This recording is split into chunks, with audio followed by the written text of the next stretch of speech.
Hello everyone. तो आप लोगों में से बहुत सारे लोगों के साथ ये समस्या होती रहती है कि मार्केट तो ऊपर जा रहा है, आपने कॉल भी बाई किया है, लेकिन आपके बाई किए हुए स्ट्राइक का प्रीमियम नहीं बढ़ रहा है।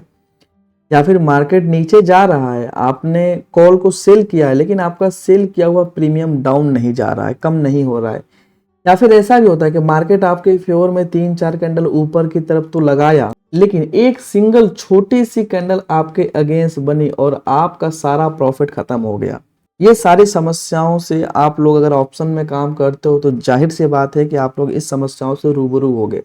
और आज के डेट में एक सही स्ट्राइक प्राइस का पता करना और एक सही स्ट्राइक प्राइस पर कॉल बाई या पुट सेल करना बहुत ज्यादा इंपॉर्टेंट है। तो आज की इस वीडियो में मैं आप लोगों को साथ स्ट्राइक प्राइस को एकदम इजी कॉन्सेप्ट में कवर करूंगा। ये वीडियो अगर आप देख लोगे तो इंट्राडे में चाहे आप ऑप्शन बाई करो चाहे ऑप्शन सेल करो, कौन सा स्ट्राइक प्राइस लेना चाहिए, कौन से स्ट्राइक प्राइस में ज्यादा प्रॉफिट होने की संभावना है, कौन से स्ट्राइक प्राइस ज्यादा सेफ है, ये सारी चीजें मैं डिटेल में बताऊंगा और काफी इजी लैंग्वेज में समझाने का भी ट्राई करूंगा। क्योंकि अगर आज की बात आप करोगे तो आज के समय में हर दिन एक एक्सपायरी है, हर हफ्ते के पांचों दिन कोई ना कोई एक्सपायरी है। तो हमें किसमें काम करना चाहिए ताकि हमें प्रॉफिट होने के चांसेस ज़्यादा रहे और लॉस होने के चांसेस कम रहें। क्योंकि देखो, स्ट्राइक प्राइस एक ऐसा टूल है ऑप्शंस के फील्ड में, खासतौर के जिसकी समझ आपको होना बहुत ज़्यादा जरूरी है। क्योंकि एक सही स्ट्राइक प्राइस ही आपको मार्केट में सही तरीके से पूरा प्रॉफिट देगा और कम से कम नुकसान देगा। अगर आपकी स्ट्राइक प्राइस सिलेक्शन सही होगी ना, तो आप मान लो कि ऑप्शंस के फील्ड में अननेसेसरी जो फालतू का डीके वगैरह से झेलते रहते हो।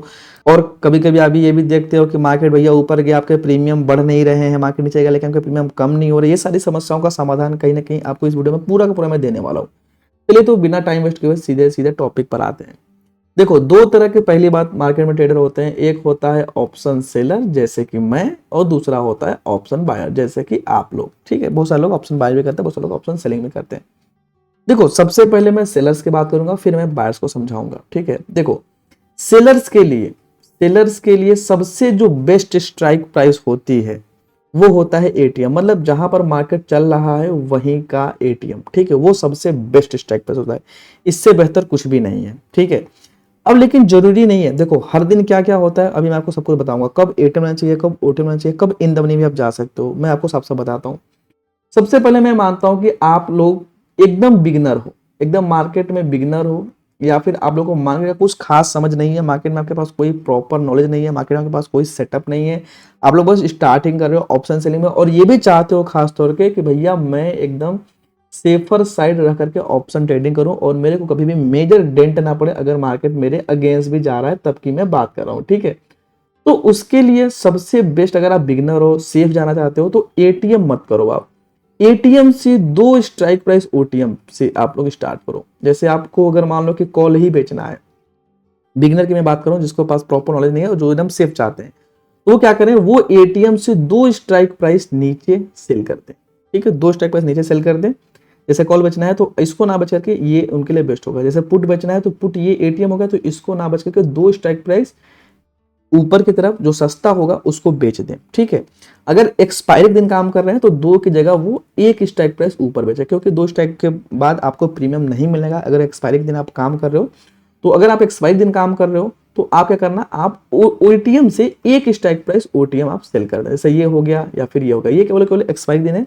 और अगर आप नॉर्मल डे काम कर रहे हो तो एटीएम से दो स्ट्राइक प्राइस दूर आप सेल कर सकते हो धीरे धीरे। क्योंकि इसमें देखो देखो सीधा सा कॉन्सेप्ट ये समझो, स्ट्राइक प्राइस क्या है, स्ट्राइक प्राइस एक गियर है। ठीक है, जैसे हो गया एटीएम, एटीएम, ओटीएम, आईटीएम।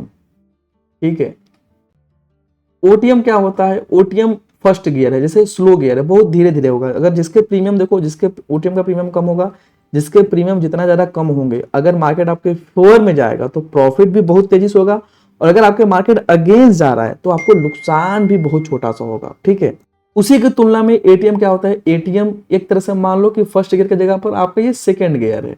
मतलब अगर मार्केट आपके फेवर में गया, सपोज दैट अगर पुट आपने बेचा है, पुट आपने बाय कर लिया, 100 पॉइंट मार्केट नीचे तरफ चला गया, तो इसमें आपको प्रॉफिट भी ज्यादा होगा, और अगर मार्केट आपके अगेंस्ट लगा तो प्रॉफिट भी, लॉस भी थोड़ा सा ज्यादा होगा ओटीएम की तुलना में। और ये in the money, in the money मतलब टॉप गियर, जैसे गाड़ी के होता है ना, गियर लगा दिया आपने, फुल स्पीड में जा रहे थे, इन द मनी क्या है, फुल स्पीड हो गया।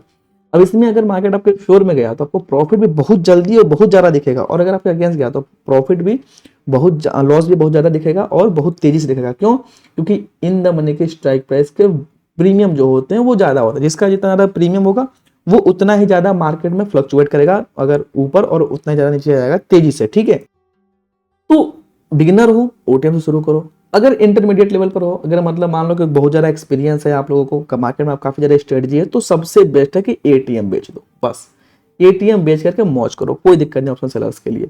और अगर थोड़ा सा और ज़्यादा मजा लेना है आप लोगों को ऑप्शंस के फील्ड में, तो एक स्ट्राइक प्राइस केवल इन द मनी जाना। बहुत ज़्यादा इन द मनी जाओगे तो डीके का उतना बेनिफिट नहीं मिलेगा, तो एक strike price in the money भी आप जा सकते हो अगर आपके पास प्रॉपर नॉलेज, प्रॉपर सिस्टम है, प्रॉपर आपकी स्ट्रेटजी बढ़िया से काम करती है। एक स्ट्राइक प्राइस आप इन द मनी बेच सकते हो, कोई दिक्कत नहीं, ऑप्शन सेलर्स के लिए भी ये बेस्ट है, लेकिन स्टार्टिंग करना ओटीएम से। अब मैं बात कर लेता हूँ बायर्स की। अभी मैं सब कुछ बताऊंगा कि किस दिन किस स्ट्राइक प्राइस में किस स्क्रिप्ट में काम करना चाहिए, कब निफ्टी में करना बेस्ट है, कब फिर निफ्टी में करना बेस्ट है, सब कुछ मैं बताऊंगा, टेंशन मत लो। देखो ऑप्शन बायर्स के लिए थोड़ा सा यहाँ पर लिमिटेड चीजें हो जाती हैं, क्योंकि देखो ऑप्शन बायर्स का दुश्मन क्या है? डीके।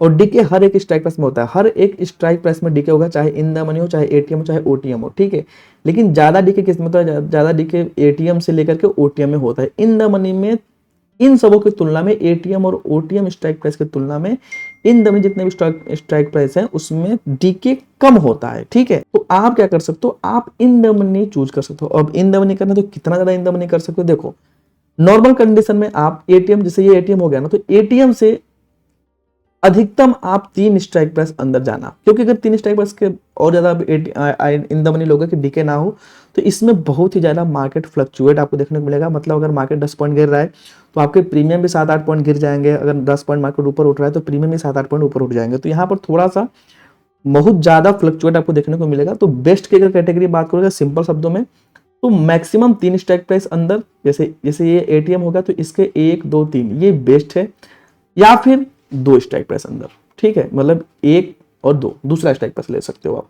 जैसे इस कंडीशन में, जैसे आपको ऑप्शन बाइंग करना है, तो ऑप्शन बाइंग अगर आप करोगे तो एटीएम और ओटीएम को भूल जाओ तो ही बेटर है, क्योंकि इसमें डीके बहुत ज्यादा होगा, प्रीमियम फालतू का कम हो जाएंगे, जिससे आपको नुकसान हो जाएगा। तो ये छोड़ करके आप ले सकते हो ये स्ट्राइक प्राइस बेस्ट है, अदरवाइज ये वाला स्ट्राइक प्राइस ले सकते हो।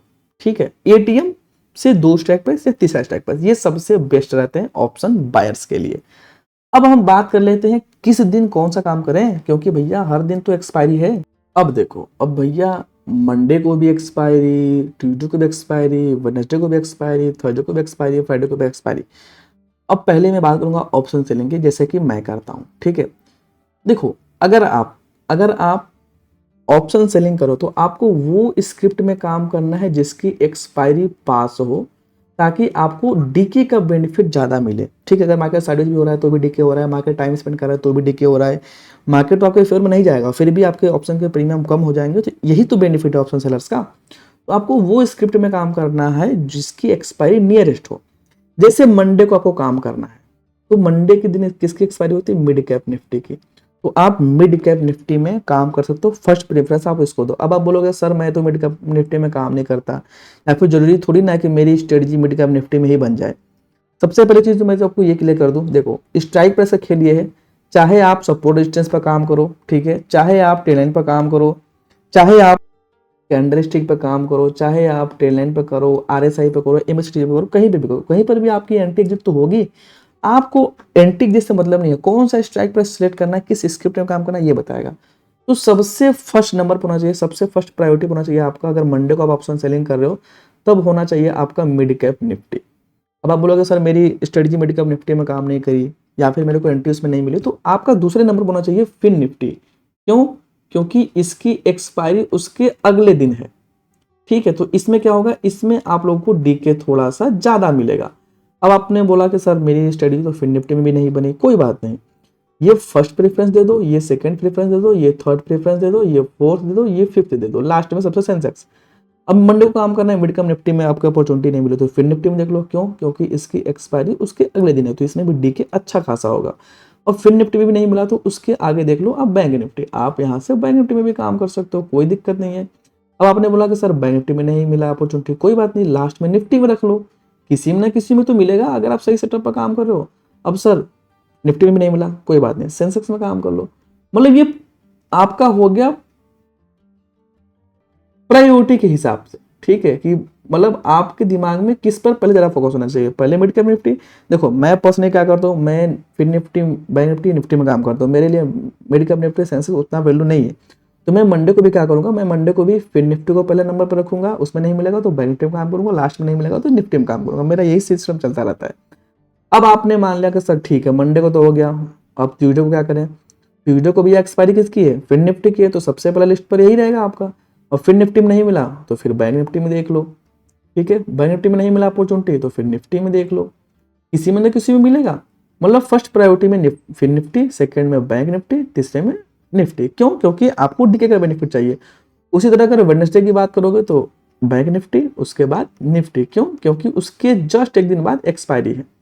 उसके बाद सेंसेक्स, सेंसेक्स में जो लोग काम करते हैं वो अपना लिस्ट बना सकते हैं, अदरवाइज सेंसेक्स को इग्नोर भी कर सकते हो।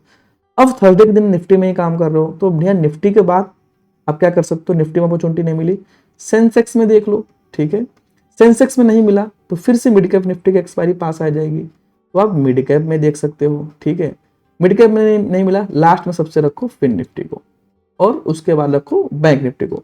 मतलब जिसकी जितनी ज्यादा दूर एक्सपायरी है उसको उतना ही लास्ट नंबर पे रखो प्रायोरिटी में। अगर फ्राइडे को आप काम कर रहे हो, ठीक है, फ्राइडे को काम कर रहे हो तो सबसे पहले तो सेंसेक्स में काम कर लो। अगर नहीं मन है आपका तो मिड कैप निफ्टी में काम कर लो। क्यों? क्योंकि उसके जस्ट 2 दिन बाद मिड कैप की एक्सपायरी है। मिड कैप में भी नहीं मिला तो फिर निफ्टी में काम कर लो। अगर आप इस तरह से अपनी एक लिस्ट तैयार कर लोगे ना तो आप लोग देखोगे कि आप लोग, पहली बात तो आप लोग का स्क्रिप्ट सही हो गया, तो इसमें डीके का भी बेनिफिट मिलेगा, डीके का भी बेनिफिट मिलेगा। और साथ ही साथ अगर आप स्ट्राइक प्राइस जैसे मैंने बताया अगर आप वैसे चूज करोगे तो ये जो समस्या रहती है ना कि सर मार्केट तो मेरे फेवर में जा रहा है, प्रीमियम नहीं घट रहे हैं, या फिर सर मार्केट मेरे फेवर में गया, 3-4 कैंडल मेरे फेवर में गया, एक ही कैंडल आई पूरा प्रॉफिट चला गया। तो ये जो समस्या का समाधान है, जिस दिन आप इस तरह से लिस्ट बना करके अपना काम करोगे, प्रायोरिटी लिस्ट में सेट करके काम करोगे, उस दिन आपको थोड़ा सा बहुत ज्यादा इंप्रूवमेंट देखने को मिलेगा। क्यों? क्योंकि आप अपनी एज को पहचान रहे हो। क्योंकि ऑप्शन सेलिंग क्यों करता है आदमी? क्योंकि भैया आपको डीके चाहिए। अब डीके ऐसा तो है नहीं कि अगर मंडे को आप सेल कर रहे हो, अब भैया मंडे को आप सेंसेक्स सेल कर रहे हो, अब इसके एक्सपायरी में 5 दिन बचे हुए हैं, तो इसमें डीके होगा लेकिन बहुत ज्यादा कम होगा। तो मंडे को मैं सेंसेक्स में क्यों करूँ? मंडे को मैं मिड कैप में काम कर लूंगा, अगर मिड कैप में नहीं मिलेगा तो फिर निफ्टी में कर लूंगा, क्योंकि इसकी एक्सपायरी कल ही है, एक दिन बाद है, तो इसमें ज्यादा डीके होने के चांसेस है। तो इस तरह से आपको लिस्ट बना लेना। आप चाहो तो इसका स्क्रीनशॉट भी ले सकते हो। अब मैं बात कर लेता हूँ ऑप्शन बायर्स की। भैया ऑप्शन बायर्स क्या करें? ऑप्शन बायर्स के लिए भी तो कुछ बताना पड़ेगा। देखो ऑप्शन बायर्स के लिए मैंने पूरा लिस्ट आपके लिए पहले से बना रखा है, यहां से इसको मैं हटा देता हूं, ठीक है। अब देखो मंडे को अगर काम कर रहे हो बाइंग में तो सेंसेक्स पहला नंबर पर होना चाहिए। क्यों? अब आपको ऑप्शन बाइंग करना है तो आपको उस स्क्रिप्ट में काम करना है जिसकी एक्सपायरी बाद में हो। क्यों? क्योंकि आपको इसमें डीके से बचना है। अब क्योंकि ऑप्शन बाइंग का दुश्मन क्या है? डीके। अब भैया डीके से आपको बचना है, तो डीके से बचने के लिए क्या है, आप स्क्रिप्ट दूर का सिलेक्ट करो जिसकी एक्सपायरी बाद में हो। अब मंडे को किसकी एक्सपायरी होती है? मिड कैप निफ्टी का। तो यहाँ पर देख सकते हो मिड कैप निफ्टी का ऑप्शन सबसे लास्ट में रखा हुआ है। सबसे पहला सेंसेक्स, अगर आप सेंसेक्स में काम करते हो तो सेंसेक्स में काम करो, अगर सेंसेक्स में काम नहीं करते हो तो इसको काटा मार दो। निफ्टी को फर्स्ट प्रायोरिटी पे रखो। क्यों? क्योंकि निफ्टी का एक्सपायरी आपकी थर्सडे के दिन है। अगर निफ्टी में आपको अपॉर्चुनिटी नहीं मिली तो फिर बैंक निफ्टी में रख लो। क्यों? क्योंकि इसकी एक्सपायरी 2 दिन बाद है, ठीक है। ये फर्स्ट प्रायोरिटी, ये सेकंड प्रायोरिटी, ये थर्ड, ये फोर्थ, ये फिफ्थ, लास्ट में मिड कैप निफ्टी जिसकी एक्सपायरी हो। क्योंकि ऑप्शन बाइंग अगर आप कर रहे हो एक्सपायरी के दिन तो थोड़ा सा वो रिस्की हो जाता है। अगर मार्केट आपके फेवर में ज्यादा नहीं गया तो वहां पर आपको थोड़ा सा डीके से बहुत ज्यादा प्रॉब्लम देखने को मिल सकता है, अनटिल अनलेस आप भैया जीरो हीरो करने चक्कर ना पड़े हो कि 2 रुपए का प्रीमियम 200 रुपए का होने वाला है। इस तरह से माइंडसेट अगर आपका नहीं है, अगर आप इंटरडे में काम कर रहे हो, काफी सेफ साइड जाना चाहते हो, तो इस तरह की चीजें आप फॉलो करोगे तो आपको बेस्ट रिजल्ट देखने को मिलेंगे। उसी तरह मान लो कि आप मंगलवार को काम कर रहे हो, ट्यूजडे को काम कर रहे हो, तो भैया मिड कैप निफ्टी में आप काम कर सकते हो सबसे पहला। क्यों? क्योंकि इसकी एक्सपायरी अब 5 दिन बाद है। उसके बाद सेंसस का नंबर है, अगर आप इन दोनों में काम नहीं करते तो उसको काटा मार दो। अब निफ्टी का नंबर लगा लो। क्यों? क्योंकि ट्यूसडे के 2 दिन बाद निफ्टी का एक्सपायरी है, उसके बाद बैंक निफ्टी है, उसके बाद फिर निफ्टी है। फिर निफ्टी को सबसे लास्ट में रखो क्योंकि उसकी एक्सपायरी सेम डे है। क्योंकि देखो अगर आप सही स्ट्रेटजी पर काम करो तो आपकी स्ट्रेटजी हर एक स्क्रिप्ट में काम करेगी, ऐसा नहीं कोई चीज निफ्टी में ही केवल काम करेगी। अगर आप टेक्निकल जानते हो सही में तो आपका सेटअप हर एक दिन काम करेगा। वेडनेसडे में क्या हो गया? वेडनेसडे में भैया वेडनेसडे किसकी एक्सपायरी है? बैंक निफ्टी को। तो देख सकते हो बैंक निफ्टी है लिस्ट में है लेकिन सबसे लास्ट में। आप चाहो तो इसका स्क्रीनशॉट ले लेना ताकि आपको आसानी रहे। वेडनेसडे को अगर काम करो आप फिर निफ्टी में काम करो। क्यों? क्योंकि फिर निफ्टी की एक्सपायरी 5 दिन बाद है, ठीक है, क्योंकि इसकी एक्सपायरी एक ही दिन पहले तो हुई है, तो अगली एक्सपायरी कब होगी? 5 दिन बाद, 1 2 एक संडे 3 4 5 दिन बाद एक्सपायरी है। तो इसमें डीके भी बहुत ज्यादा कम होगा। तो आपके टॉप प्रायोरिटी पे होनी चाहिए फिन निफ्टी, उसके बाद मिड कैप निफ्टी, उसके बाद सेंसेक्स, उसके बाद निफ्टी, ठीक है। अगर भाई इन दोनों में काम नहीं करते, इन दोनों को काटा मार देना। पहला नंबर पर फिर निफ्टी देख लेना, फिर निफ्टी देख लेना, लास्ट में बैंक निफ्टी देख लेना, ठीक है। उसी तरह अगर आप थर्सडे पर काम कर रहे हो तो थर्सडे में देखो सबसे लास्ट में मैंने रखा है निफ्टी, क्यों? क्योंकि इसमें डीके ज्यादा होगा, ठीक है। तो सबसे पहले मैंने रखा है बैंक निफ्टी को। अगर आप थर्सडे के दिन काम करो तो बैंक निफ्टी रखो, क्यों? क्योंकि इसकी एक्सपायरी अगले 5 दिन बाद होगी। क्योंकि आप थर्सडे को काम करो तो एक संडे 2 3 4 5 दिन, 5वें दिन इसकी एक्सपायरी होगी, तो बैंक निफ्टी को पहले नंबर पर रखो, उसके बाद फिर निफ्टी पर रखो, उसके बाद मिड कैप, उसके बाद सेंसेक्स, लास्ट में निफ्टी।